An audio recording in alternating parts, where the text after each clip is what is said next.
Welcome back to another YouTube video, and today I will be discussing all the types of link building that you should be taking into consideration when it comes to growing your organic SEO traffic for your website. Before we get into this video, make certain to check out casualdash.com where you can book me out for a free 15-minute strategy call and I can go over how you can grow your organic traffic for your website. So the first type of link that we're actually looking at is a local business, and we're looking at more so local citations. Now these types of links can be very useful for websites that are just starting out. In the SEO world, we call these more so foundational types of links. So when you are essentially going out and building a brand new website, you want to get what's called foundational links, and they essentially pad out the type of links that you can get.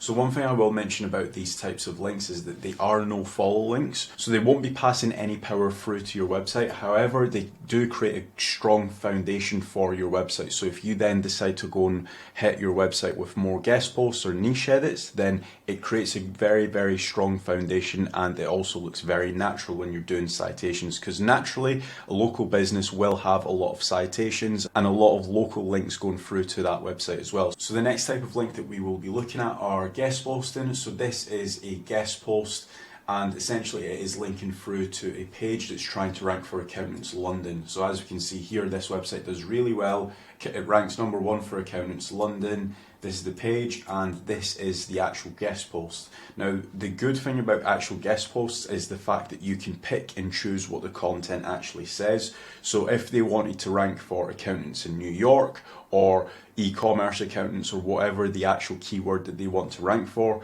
they can make this content actually as relevant as possible. So that's the pro about actual guest posting. It helps build out a lot of more relevance through to your website. Now the pros about guest posting is that obviously they are a lot more relevant, and they also have a lot more power than a normal citation as well. The next type of link that I want to show you guys is what's called a tiered link. Now, not many people do this in the easier industries, and this is where a tiered link will work very well, especially if you are in a easy to win industry.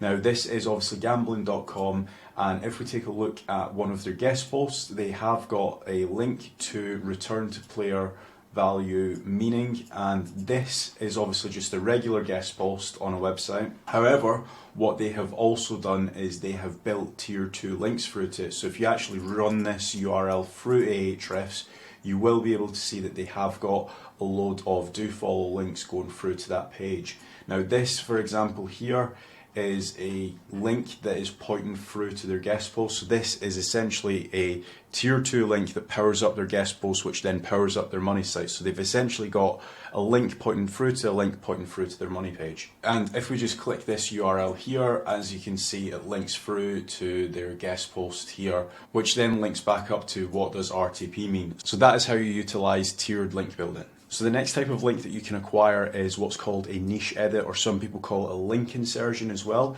Now, if we take a look at tietricks.com here, as we can see here, we have got a few other websites that have done a very similar approach. They've seen this website rank for top 10 useful tools for blogging, and they have outreached to these guys, and they've essentially said, can we get a link on this page? Now, if we take a look at buy link building packages, it obviously links to HARO, which obviously sell the link building packs.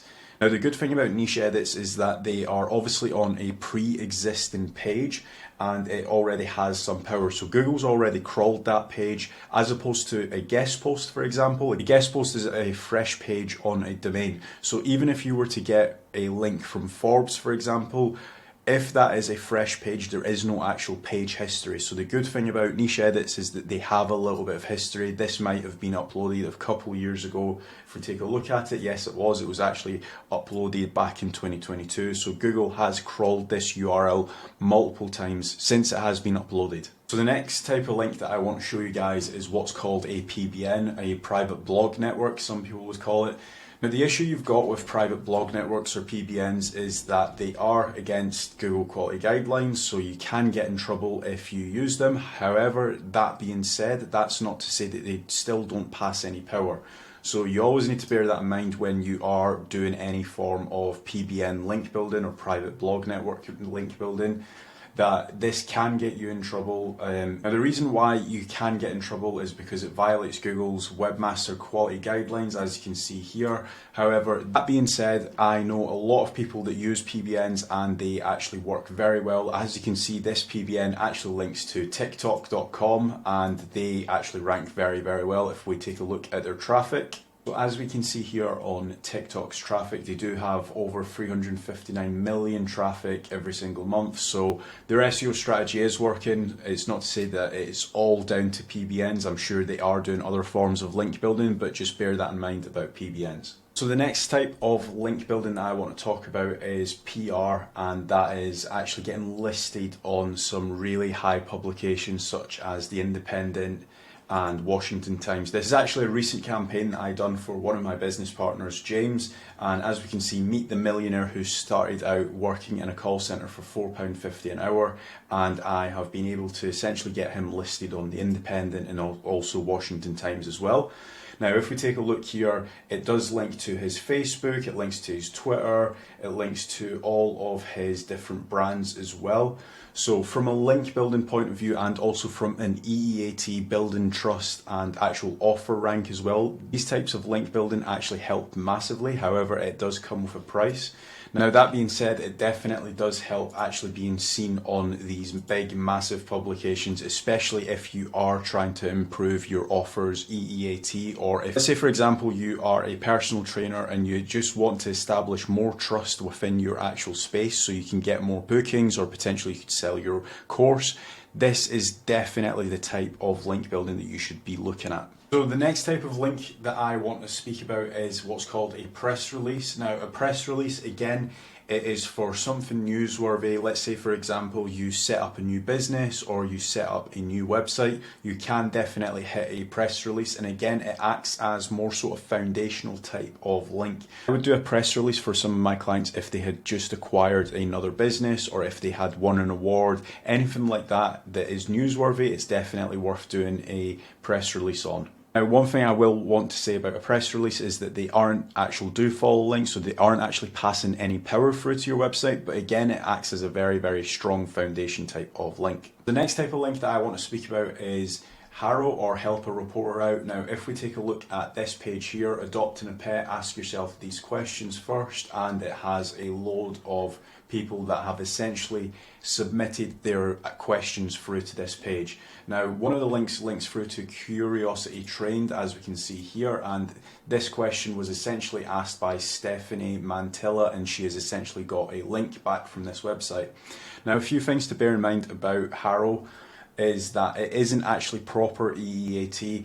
It doesn't actually help with your offer rank because it is just embedded in the main content. Nowhere else on this page or on this website speaks about Stephanie Mantilla. You are essentially doing a form of link building that's also known as niche edits that we spoke about earlier in the video. That's all help a reporter out. It's essentially just a glorified niche edit. That being said, HARO does help with diversifying your backlink portfolio. They are a little bit more on the expensive side, so that is another strategy that you can also take a look at. The next type of link building that I want to speak about is infographic link building, and this is where you essentially create a really well-crafted info. This one here is actually about tax, so they have broke down the countries by Europe, North America, South America, etc. And they have essentially mentioned which areas you need to pay the most tax in. So for example, South America, as we can see, Brazil is 0 to 5%, and so on and so forth. Now, once you have created your infographic, so let's say for example we were pitching this one, we would look to pitch this infographic out to as many different accountancy related websites and blogs, and they will essentially link back to us for free. So somebody is essentially getting a really useful infographic on their website. However, they need to essentially cite the source and link back to you. The next type of link that I want to speak about are user-generated links. If we take a look at this website here, this website has kept the actual comments enabled, and these people are essentially linking through to their website from the user-generated area at the bottom. So you can essentially just sign up here and you can then create a free link but going back to your website. Now, not every website actually allows comments, so that is one thing to bear in mind, and this can be a very vigorous and time-consuming task as well. They are also typically no follow links as well, so just do bear that in mind. They won't actually be passing any power through to your website. However, they will essentially be a good foundational type of link. Next type of link that I want to speak about is what's called a reciprocal link. I didn't actually find an example of a reciprocal link, but what I will do is I'll read this out and I'll try to explain it to the best of my ability. So, for example, a fitness website may link to a healthy recipe website, and a recipe website may link back to the fitness website. So if we were to use my website, for example, kazradash.com, it can essentially link to your website, and your link can essentially link back to my website. This is also what's known as a link exchange as well. The next question you are probably asking is a reciprocal link safe? Now, yes, they are. So if we were to take a look at a bigger picture, Forbes definitely links to Wikipedia, and Wikipedia definitely links back to Forbes, so there isn't any harm in doing it. However, that is what a reciprocal link is. So the next type of link building I want to talk about are deemed as Web 2s. So they are your social profiles, LinkedIn, your Facebooks, your Twitters, your Instagrams, anything like that is classed as a Web 2 link. Again, these links aren't actually deemed as powerful links. However, they do help when it comes to EEAT and also building that strong foundation as well. Next type of link building that I want to talk about is Parasite SEO. So Parasite SEO is when you have a big website, for example, like Outlook India, and you do have some links pointing through to your website. Now, a lot of people essentially use these pages as what's called a power page, and they will essentially try and rank this for best online casinos. However, you can actually link back through to your website. One thing to bear in mind when it comes to Parasite SEO is that some parasites, for example, like Outlook India that we're looking at right now, do actually no-follow their links that are pointing out. So just bear that in mind when you are looking to do any parasite link building. The next type of link that you can essentially get is Wikipedia links. So as we can see here, this page talks about link building on Wikipedia's website. And if we go down to the references down here, as you can see, you've got the likes of Search Engine Journal and a load of other websites linking from this page. And as you can see, this is the page that it's linking through to. So it's a really hyper relevant link linking through to the Search Engine Journal Link Building Complete Guide. One thing that I want to mention is that there are a lot of different Wikipedias. So when I talk about Wikipedia link building, it doesn't necessarily need to always come from wikipedia.org. It can come from any one of these websites. And again, it is just a very good foundational and also trustworthy link as well. Next type of link building is actually podcast links. Now, there are a variety of different websites that actually do this, but for example, if we take a look here, this actually links through to Craig Campbell's actual social profiles, and again, it's just another form of link building and establishing trust within your space as well. Now, that being said, play.acast.com is one of these websites. You can essentially distribute your podcast to a variety of different websites like this, and they will essentially have your link in the description as well. That's been my video on link building. If you guys do have any questions, feel free to drop them in the comment section below, and make sure to check out kazradash.com for a free 15-minute growth strategy call with myself.